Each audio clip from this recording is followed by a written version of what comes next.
Hello, children. How are you all? Hope you all are fine. Children, we all know mango is the king of fruits.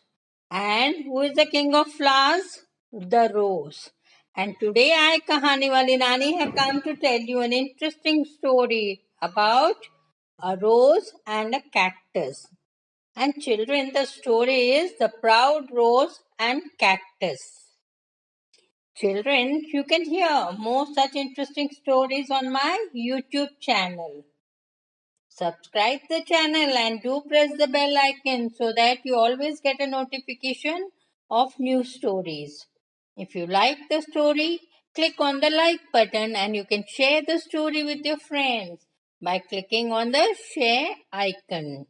And children, now hear the lovely story, The Proud Rose and the Cactus. Children, this is a story of long, long ago. There was a small town where who lived? Various flowers and trees lived. There were flowers like sunflowers, roses, lilies, marigold, and hibiscus, and trees like the banyan, ashoka tree, gulmohar tree, neem tree, and tulip tree. All the flowers and trees lived with harmony. They were very joyful, singing and dancing, chatting with each other, and also helping each other. It was the spring season. And children, in the spring season, all flowers bloom. Now there were colorful and beautiful flowers. But among these flowers, there was a rose flower who was very unique, very different from others. When the other flowers would see the rose flower, they would say, "Oh, so beautiful, so lovely." The gulmohar tree would say, "I think I look beautiful with red orange flowers, but when I look at the red rose, I feel I am not so beautiful. I think the rose is the most beautiful flower in our town." That sunflower would say, the yellow golden sunflower would say, "I agree with you, Gulmohar. We are all beautiful, but yet we cannot compete with the beauty of the rose. Petals are soft, the fragrance is so sweet, really, and the color very lovely. How much I hope I would be beautiful like the rose." Hearing all this praise from all the other flowers, the rose would smile proudly. And the rose soon became arrogant and would not like to listen if anyone praised any other flower. The rose looked down on others. Now, while they were talking this way, the Ashoka tree said, "Oh, don't think that way. We all are beautiful. Some are less, some are more. You are also pretty, not the rose alone." Now, hearing this, the rose felt insulted, couldn't bear the praise of other flowers. The rose said, "What did you say?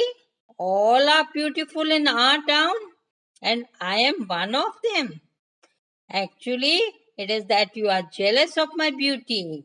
The truth is that I am the most beautiful, lovely flower in this town. See, look at the cactus, my neighbor.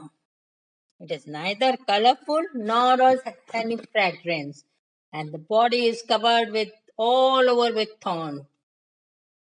It looks so ugly. It is so disgusting that I have an ugly neighbor." Hearing this, everyone felt very bad, especially it hurt the cactus.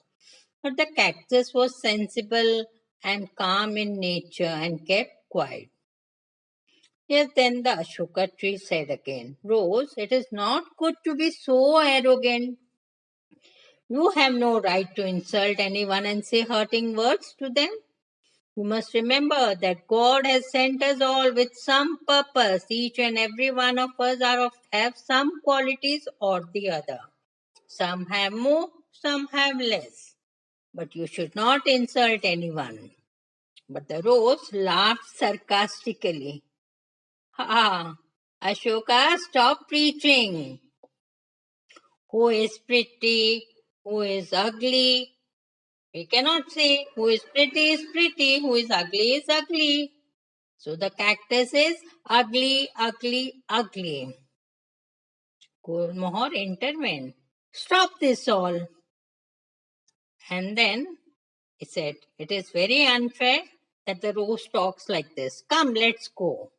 And turning towards all, he said, it is useless to say something to this haughty rose.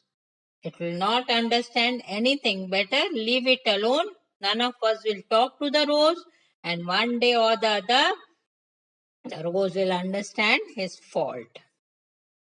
And from that day onwards, everybody stopped talking with the rose. Rose was lonely. But did that change its ways? No, instead, every day the rose would insult the cactus, making fun of its looks. The cactus would ignore all this. Now the spring season ended, and which season comes after spring? Yes, summer. That summer it was very, very hot. The ponds and rivers began drying, and due to the heat of the sun, many plants got dried up. Due to lack of water, many flowers died. Even the rose began withering away slowly. One day, the rose saw a strange thing. Do you know what did the rose see? It saw that a small sparrow came near the cactus and dipped its beak into the cactus, and then after some time flew away. And then another sparrow came, dipped its beak in the cactus, and again flew away after some time. Like that, many small birds came, dipped their beaks in the cactus, and flew away. The rose was surprised, couldn't understand what was all this happening. And finally, when he couldn't control himself, he asked the Gulmohar, hello, see, what are all these birds doing? Why are they pecking in the cactus? Gulmohar said, can't you even understand this simple thing? You know, it is summer season, there is scarcity of water, and the cactus has water inside it. The birds come to quench their thirst. They dip their beaks in the cactus and sip the water. The rose was really very surprised. He exclaimed, really? Is that true? But doesn't it hurt the cactus when the birds dip their beaks? Why does the cactus bear this pain? He should stop all the birds. If someone would prick me like that, hurt me, I would immediately prick it all over by my thorns.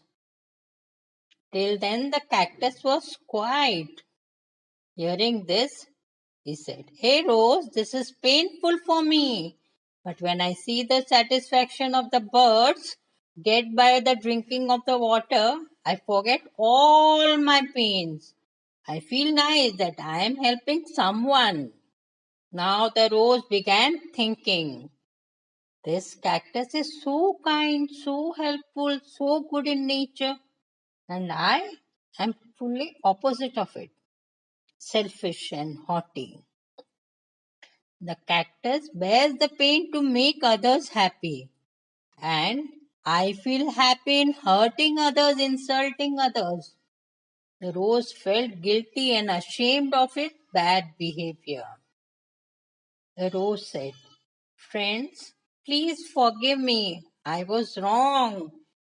I was selfish, arrogant, proud about my looks, about my beauty. Especially, I heard the cactus. And turning toward the cactus, the rose said, oh, please forgive me for my rudeness. Today I have understood that beauty lies not in looks, but in your behavior, in your nature, how your heart is. What do you think? Cactus, today I can say proudly that you are the most beautiful in our town. Your heart is like gold.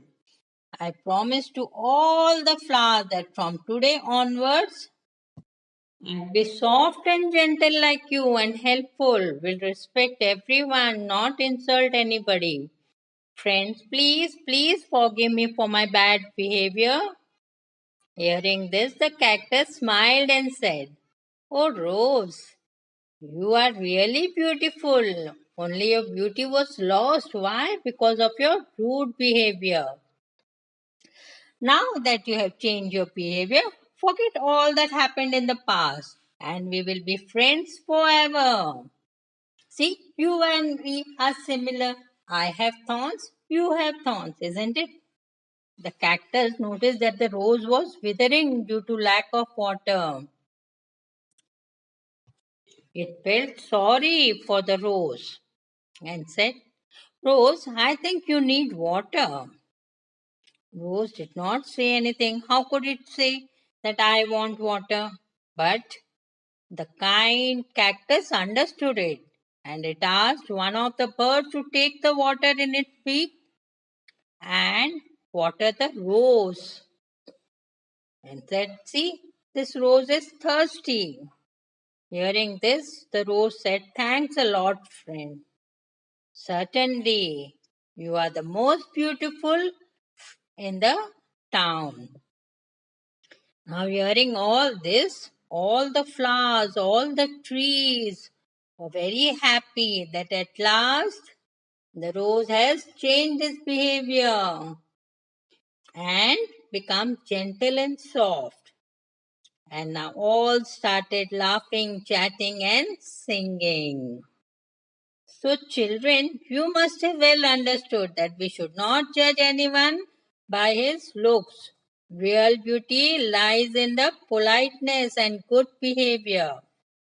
Pride always has a fall. We should never insult anyone but respect everybody. So, children, how did you like this story? The Proud Rose and the Cactus, and we'll meet you again next week with another story. Till then, goodbye. Take care.